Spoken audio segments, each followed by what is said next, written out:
Всем привет, с вами Эндрю Кремер, и это сайт videocopilot.net. Добро пожаловать на очередной захватывающий видеоурок. Сегодня мы продолжим с того момента, на котором остановились в прошлый раз, создание кратера от метеорита.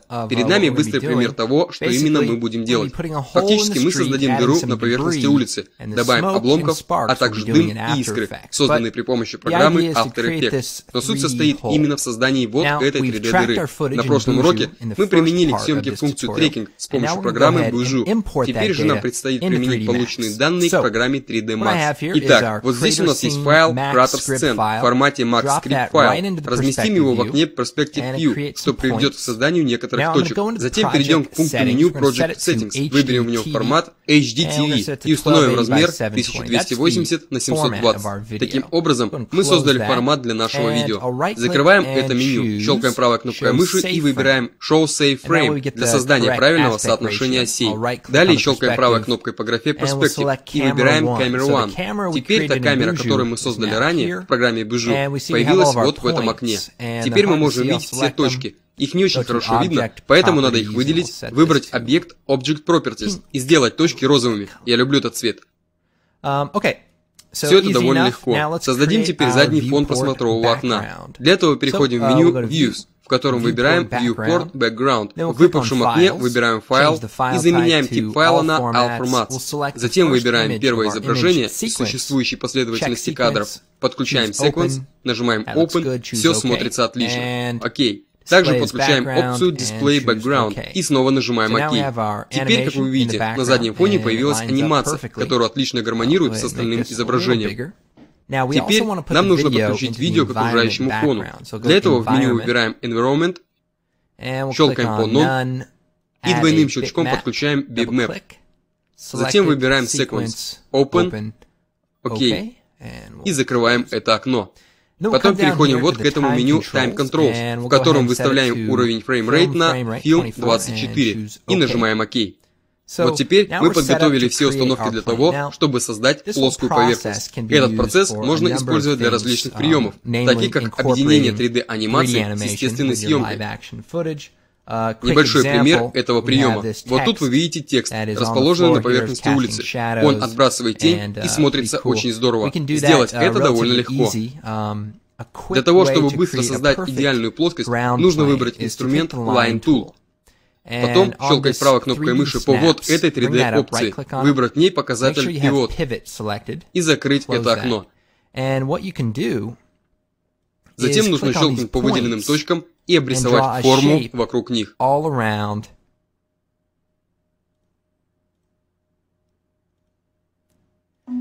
Это позволит создать ровную поверхность, прилегающую к поверхности улицы. И эта плоскость будет основана на данных экспортированного нами трекинга. Это, пожалуй, наиболее точный способ создания плоскости. Теперь выбираем Line, Modify, Spline, после чего выделим всю поверхность. Затем нужно щелкать правой кнопкой мыши по Scale и увеличить масштаб плоскости до тех пор, пока он не станет достаточно большой. Потом нужно щелкать правой кнопкой мыши по Convert to. Convert to Editable Poly. Теперь у нас есть отличная плоскость. Осталось создать какой-нибудь текст. Добавить опцию Bevel.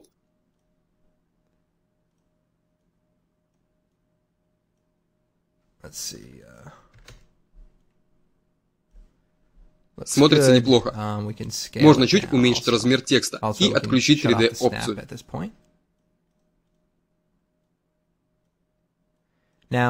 В меню Object Properties заменяем зеленый цвет плоскости на какой-либо другой оттенок, который проще разглядеть. Теперь нам нужно разместить текст таким образом, чтобы он прилегал к поверхности плоскости, так как пока что он расположен не идеально по отношению к остальному изображению. Можно слегка повернуть текст и опустить его вниз. Если присмотреться к нему вот с этой точки, то можно разглядеть, где именно он пересекается с плоскостью. Поворачивайте текст до тех пор, пока он не встанет так, как вам нужно.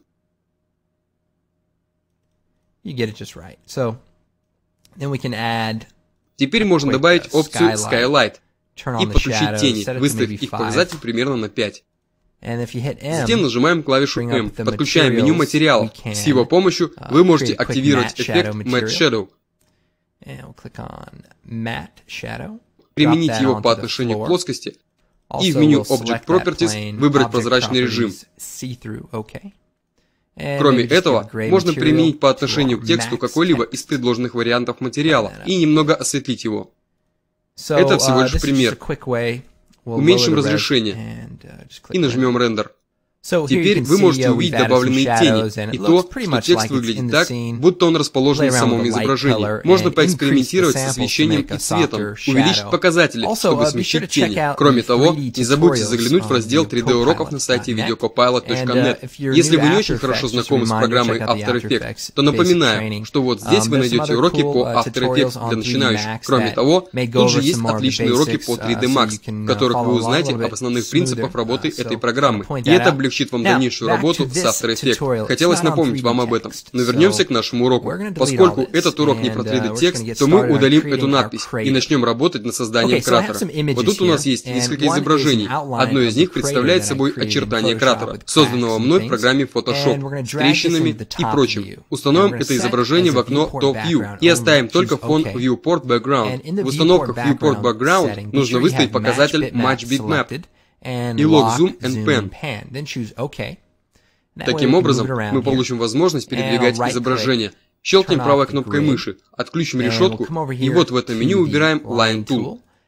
С помощью этого инструмента нам нужно нарисовать очертания этого изображения. Мы обрисуем только внутренний контур этого черного участка. Приступим к обрисовыванию.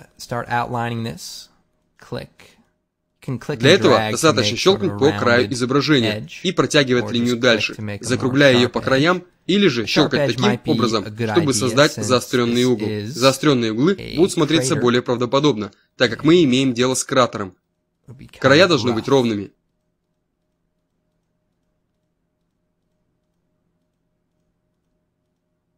Теперь закрываем эту опцию. Это основная часть. Теперь мы можем перейти к опции Modify и отрегулировать изображение любой из расположенных на этой линии точек. Передвинуть их, зафиксировать так, как нам нужно. Кроме этого, необходимо создать еще одну линию, представляющую собой участок за пределами кратера. Быстрым движением нарисуем некую коробку. Выберем Close Spline. И переключим к опции Modify. Здесь щелкаем по Attach Multiply, выбираем эту линию и нажимаем Attach. Теперь это изображение представляет собой отдельный объект. Мы переходим к опции Modify, в котором выбираем Bevel. В этой опции установим уровень Level 1. Допустим, на 1. А уровень Level 2 на -5. Таким образом, мы обозначим некоторые края для изображения улицы. Можно поэкспериментировать с функцией Bevel, выставить уровень на 0,2, чтобы придать краям более завершенный вид. Щелкаем правой кнопкой мыши и отключим решетку также и в этом окне. Основная суть заключается в том, чтобы иметь возможность видеть внутренние края дыры, а также в том, чтобы получить плоскую поверхность, на которой можно будет разместить камни и обломки. Для начала неплохо. Перейдем к следующей части, смысл которой состоит в создании ямы в земле. Перейдем вот в это меню и изменим установки на Perspective View, чтобы иметь возможность передвигать полученные изображения и не застревать перед объективом камеры. Но мы всегда можем переключить в обратный режим. Того же эффекта можно добиться нажатием клавиши P. Создадим плоскость размером примерно соответствующую имеющейся дыре и разместим ее чуть в стороне. Затем перейдем к опции Modify и выставим показатели 75 на 75. Это создаст множество сегментов. Далее выбираем Object Modify. И в выпавшем окне выбираем Displays. И добавляем опцию Bitmap. Здесь у нас есть изображение New Crater в формате JPEG. Скорее всего, это изображение было позаимствовано у агентства NASA. Я всего лишь затемнил середину этого кратера. Оно послужит для придания глубины нашему кратеру. Белые участки будут изображать верхнюю часть, черные — нижнюю. Ставим это изображение в опцию Bitmap в качестве замены. И увеличим уровень Strange. Как вы можете видеть, в процессе увеличения этого уровня создается отличный ландшафт. Безусловно, этот пример можно использовать для разного рода действий, так как это отличный и относительно простой способ получения естественного ландшафта. Отличное начало. Теперь увеличим углубление. Чтобы придать изображению детальности, нужно всего лишь увеличить количество сегментов. Но будьте осторожны, так как эта опция может слегка затормозить ваш компьютер. Оставим прежний показатель 75 на 75.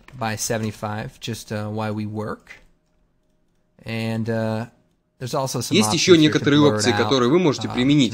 Размыть изображение, смягчить края и тому подобное. Обратите внимание на эти классные установки. Теперь нам нужно поместить созданный кратер под созданную ранее дыру. Для этого перетаскиваем его вот сюда и опустим его вниз. Кстати, чтобы увеличить размер просмотрового окна, надо нажать вот эту кнопку, либо Alt плюс W, как вам будет удобнее. Проблема заключается в том, что верхняя часть выпирает слишком сильно. Чтобы избавиться от этой проблемы, мы воспользуемся опцией Slice Modifier, прокручиваем меню вниз до опции Slice Modifier и щелкаем по значку плюс. Затем поднимаем вот эту расположенную снизу плоскость вверх. После этого выбираем показатель Remove Top. Эти действия приведут к тому, что верхняя часть будет обрезана по размеру, и останется лишь плоская поверхность. Можно еще немного опустить кратер вниз, чтобы избавиться от нежелаемого эффекта. Это отличный способ регулировки изображения. Далее нужно передвинуть кратер и разместить его так, чтобы он совпадал с отверстием. Смотрится неплохо. Можно перейти в окно Top View и убедиться в том, что все отверстия целиком прикрыты. Затем переходим в меню Viewport Background. Можно просто щелкнуть правой кнопкой мыши, выбрать Show Background, и все сработает отлично. Передвинем кратер и вернемся в режим Camera One. Теперь мы имеем возможность увидеть, что именно мы делаем. Теперь можно добавить текстуризацию и прочего, но для начала давайте завершим работу над окружающим изображением. Оставим текстуризацию на потом. Из прошлого урока мы узнали, как создавать обломки дороги, поэтому в сегодняшнем уроке мы пропустим эту часть, так как вы уже знаете, что нужно сделать для этого. Создать некие части улицы, нарисовать очертания обломков, добавить функцию Bevel и так далее. Мы пропустим этот момент и воспользуемся какими-нибудь простыми коробками, чтобы иллюстрировать принцип работы. Нарисуем коробку вот тут. И представим себе, что это отломанный кусок дорожного покрытия. Удерживая клавишу Shift и копируем эту коробку. Можно разместить эти коробки по всему изображению, в тех местах, где они будут по-настоящему классно смотреться. Можно развернуть некоторые из них, чтобы придать им более естественный вид. Таким образом, по мере приближения камеры, создается впечатление, что мы имеем дело с 3D-изображением. Итак, это будут так называемые ключевые моменты. Кроме того, нужно расположить некоторые из коробок внутри ямы и прислонить какие-то из них к ее стенам. Это как раз то, что мне удалось сделать в первоначальном примере. Нам нужно, чтобы все вместе выглядело так, будто обломки провалились в яму. Естественно, когда вы используете настоящие обломки вместо коробок, все выглядит намного лучше. Теперь нужно добавить мелкие обломки. Для этого снова создаем коробку. Кроме обломков дороги, вы можете создать комья грязи или просто обломки. Для этого сейчас мы создаем зеленые коробки. Именно они будут выступать в роли мелких частей, разбросанных по всей дороге. Переходим в меню Line и обрисовываем очертания снаружи нашего кратера.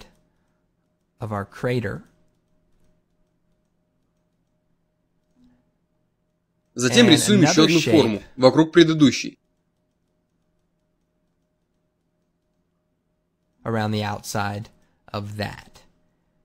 Затем вновь выбираем Attach Multiply, Line 0.1, Attach. Теперь у нас есть отдельный объект, и нам нужно конвертировать его. Щелкаем правой кнопкой мыши и выбираем Convert to Editable Poly. Как вы видите, теперь эта поверхность стала зеленой. Далее нам нужно создать систему частиц. Для этого нажимаем клавишу 6 и выбираем пункт меню Particle Systems. И нажимаем PF Source, тем самым добавляя этот эффект к изображению. Затем щелкаем по Particle View и здесь вносим некоторые поправки, чтобы добавить частицы на поверхность улицы. Для начала в строке Birth устанавливаем показатель на 0, а количество на 500. Затем удаляем графу Position Icon и подключаем вместо нее графу Position Object.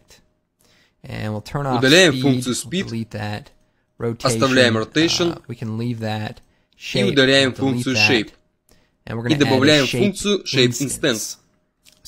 При выбранной функции Shape Instance выделяем зеленую коробку.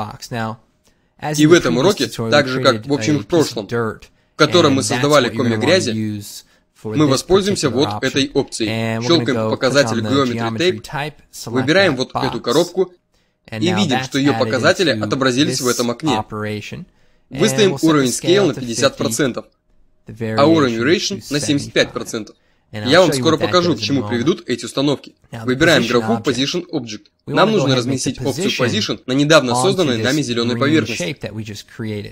Для этого щелкаем по Add, выбираем зеленую форму, и вы сразу можете увидеть частицы, покрывающие всю поверхность улицы. Переходим к пункту Display, и в графе Type выбираем Geometry.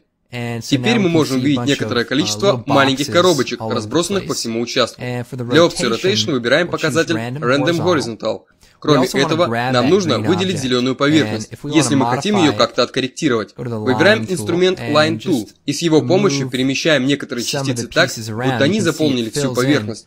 Но нужно соблюдать осторожность, так как вам вовсе не нужно, чтобы мелкие частицы попадались под ноги актерам. Выделяем этот зеленый объект и выбираем Hide Selection. Это приведет к тому, что частицы будут расположены сверху покрытия. Можно добавить еще частиц, увеличив их показатель примерно до 1200. Все вместе будет выглядеть примерно вот так. В конце концов, это именно то, что мы создаем. Теперь обратимся к текстуризации. Для этого выбираем нижний объект, слой улицы, выделенный синим цветом. Щелкаем по нему правой кнопкой и выбираем Convert to Editable Poly. Нужно выставить показатель для этого слоя Multi-Sub-Object Material. Я объясню значение этого термина позже. Для начала выделяем все изображения целиком, прокручиваем вниз вот это меню. И в графе Material выставляем показатель SetID на 2. Затем выделяем верхнюю поверхность и выставляем показатель SetID на 1. Эти установки помогут нам при текстуризации изображения. Отключаем эту опцию и подключим опцию Material. Для этого выбираем в меню Rendering, Material Editor. Щелкаем по стандарт, заменяем этот показатель на Multiply Sub-Object и нажимаем ОК. Затем выбираем пункт Discard Old Material. ОК. Изменим цвет первого слоя Material на красный. А второй слой материал создаем зеленый. Затем перейдем в пункт Multi-Sub-Object Material. Назовем этот слой Road, дорога. Выбираем красный слой материал и установим его в первую строку с выбранным показателем Instance. Зеленый же слой установим во вторую строку, также с выбранным показателем Instance. Теперь применим Multi-Sub-Object Material по отношению к поверхности улицы. Как вы видите, внутренняя часть кратера теперь стала зеленой, а внешняя красной. Вот тут у нас есть зеленая коробка. Нужно ее скрыть. Фактически, мы обозначили то, к какому участку, какую текстуру мы будем применять. Но кроме этого, нам нужно создать слой материала для частиц грязи. Поэтому мы берем изображение Dirt Repeat и применяем его вот к этой строке, после чего опускаем его прямо в яму. Теперь яма приобрела некую коричневую текстуру. Спускаемся в это меню до пункта UVW Map, расположенного в самом конце списка. Заменяем этот показатель на бокс и выставляем все эти показатели на 100. Таким образом, мы создали грязевую текстуру, выглядящую так, будто она находится в формате 3D. Кроме того, нужно добавить текстуру для поверхности улицы, смешав ее с некоторым количеством трещин. Сейчас мы будем проделывать затейливые штуки с разными текстурами. Вот тут вы видите графу Matte and Shadow. Она нам понадобится. Но для начала нам нужно создать слой материала, похожий на поверхность улицы. Для этого выбираем изображение асфальт и устанавливаем его в эту строку. Переименуем его в Street. Для этой текстуры мы воспользуемся другим слоем материала. Щелкаем по пустой строке. Скоро все это нам пригодится. Затем щелкаем по стандарту и меняем показатель на Blend. Затем выбираем пункт Discard Old Material. Нажимаем ОК. Показатель Blend позволяет соединить воедино два отдельных слоя материала. Разница между слоем Blend Material и слоем Multi-Sub Object Material состоит в том, что Multi-Sub Object Material обладает разными показателями слоев материала для разных поверхностей, а Blend Material — это отдельный слой, предназначенный для разных текстур. Итак, для первого материала мы воспользуемся текстурой, ставим ее в строку Material 1 с выбранным показателем Instance. Затем выбираем слой Matte and Shadow и вставляем его в текстуру Material 2. Для пункта Mask мы воспользуемся изображением Shadow Matte, ставим его в эту строку. Как вы можете видеть, теперь текстура приобрела интересный вид. Мы получили некую смесь из слоя Matte and Shadow, которая включает в себя опцию слоя Transparent Material и слоя Street Material. Итак, в слой Street Material переходим к опции Texture, представленной пунктами Diffuse или Color. Щелкаем по Challenge. Частицы достаточно большие, но мы выставим его показатель примерно 10 на 10. Теперь частицы уменьшились в размере. Возвращаемся к слою Multi-Sub Object Material. Нам нужно заменить красный слой слоем Street. Применим слой Street по отношению к этой строке с выбранным показателем Instance. Зеленый же слой мы заменим текстурой обычного асфальта. Применим слой асфальта по отношению к следующей строке, также с выбранным показателем Instance. К настоящему времени мы разместили Multi-Sub Object Material на слой Street Object. Но временно мы отключим эти установки, копируем установки опции Mask и вставляем их в строку Diffuse отдельного слоя Material.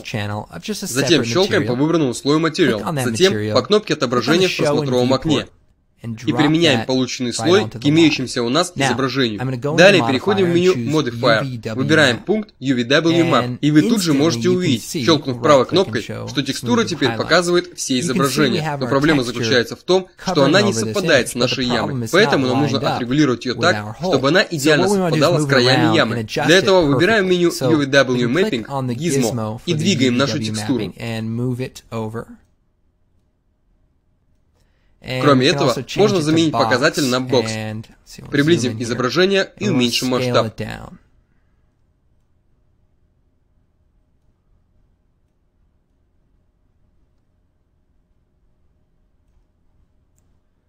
Изображение выходит за края ямы, но это нормально, мы скоро это исправим. Закроем это окно и вернемся вот в это меню. Положительный момент заключается в том, что выбранный нами слой материала идеально сочетается с изображением. Щелкаем по клавише M, возвращаемся в меню Materials. Выбираем слой Matte Object Material и применяем его по отношению к изображению. Все элементы должны отображаться верно. Все это смотрится отлично и является наглядной иллюстрацией тому, что мы делаем. Еще один момент, с которым мы можем поэкспериментировать, это сочетание этих текстур. Как вы можете видеть, вот здесь текстура поверхности слишком мягкая, не столько грубая, какой могла бы быть. Чтобы это изменить, перейдем в меню Materials и выбираем слой Blend. Здесь мы можем поэкспериментировать со смешиванием различных показателей Mask. Кроме этого, мы можем подключить опцию Use Curve. Эта функция позволяет сочетать слои. Если мы подключим этот слой, то сможем увидеть разницу. Без опции Curve слои сочетаются вот таким вот образом. Если же мы ее подключим, сочетание слоев будет значительно грубее. Удвоим это просмотровое окно и применим по отношению к нему функцию Render, чтобы иметь возможность сравнить эти два результата. Как вы видите, вот здесь изображение немного темнее, но мы можем отрегулировать слой Street Material, чтобы сделать его более темным. Для этого вот в этом меню выставим черный цвет. Затем перейдем в пункт Maps и в строке Diffuse соединим изображение текстуры асфальта с черным цветом. Выставим показатель Diffuse примерно на 70. Затем вернемся вот в это меню и посмотрим, что происходит, когда вы регулируете функцию Curve. Края изображения становятся грубее, или наоборот, мягче. И все в целом смотрится очень неплохо. Применим рендер еще раз, чтобы убедиться в том, что изображение смотрится чуть лучше, чем раньше. Итак, нажмем клавишу F9. Все смотрится достаточно хорошо. Кроме этого, можно отрегулировать место расположения объектов на изображении, чтобы они покрывали всю поверхность. Щелкаем вот тут и выбираем пункт See Through. Теперь мы можем видеть, что происходит с изображением. Выделим все объекты, кроме камеры. На самом деле, нужно выделить только показатель геометрии. Заменим вот этот показатель на геометрии. Вот теперь выделяем все объекты, и подвигаем их в сторону.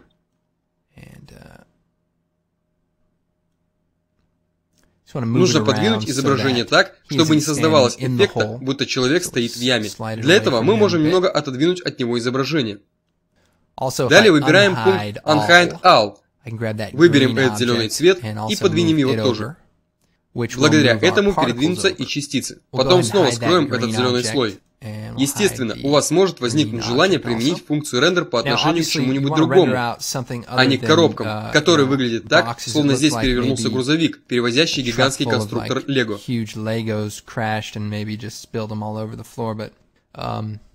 Можно сравнить то, что получилось, с тем, что я сделал для первоначального варианта. Фактически, все покрыто обломками дороги, и все они расположены в одном направлении. Кроме маленьких кусочков асфальта, тут также присутствуют коричневые комья грязи. С этими текстурами и их сочетанием можно поэкспериментировать. К примеру, вот тут два вида материала. Сверху один – цвет дорожного покрытия, снизу другой – цвет темного асфальта. Используя слой Multi-Sub Object Material, можно добиться такого сочетания относительно легко. Смотрите прошлый урок для того, чтобы узнать, как это делается.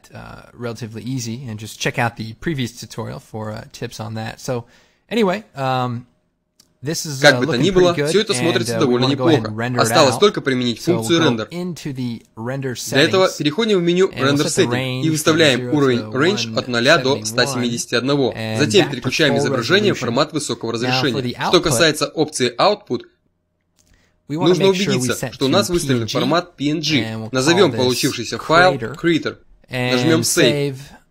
RGB 48 бит, Alpha Channel и ОК. Затем нажимаем клавишу Render. Это займет какое-то время, но в итоге, к моменту, когда мы начнем построение композиции в After Effects, все должно выглядеть просто здорово. Мы ознакомимся с еще кое-какими приемами создания композиции в следующем уроке. Мы научимся добавлять к изображению дым и еще некоторые текстуры для поверхности улицы, чтобы она выглядела действительно разбитой. Надеюсь, вам понравился этот урок. Меня зовут Эндрю Кремер. Не забудьте взглянуть на новый диск Bullet Training. Если вам нужны более глубокие знания о том, как применить 3D-эффект в программе After Effects с использованием программ Cinematic 4D и Blender, то не проходите мимо этого диска. На нем есть все, что вам нужно знать, включая основные программные установки, а также не просто беглое ознакомление, но глубокий разбор всех функций и установок. Кроме того, не забудьте заглянуть на наш блог. Мы стараемся обновлять его настолько часто, насколько это возможно. Также у нас есть отличный форум, на котором множество активных пользователей обмениваются информацией и обсуждают уроки. Оттуда можно узнать много-много нового. Поэтому присоединяйтесь.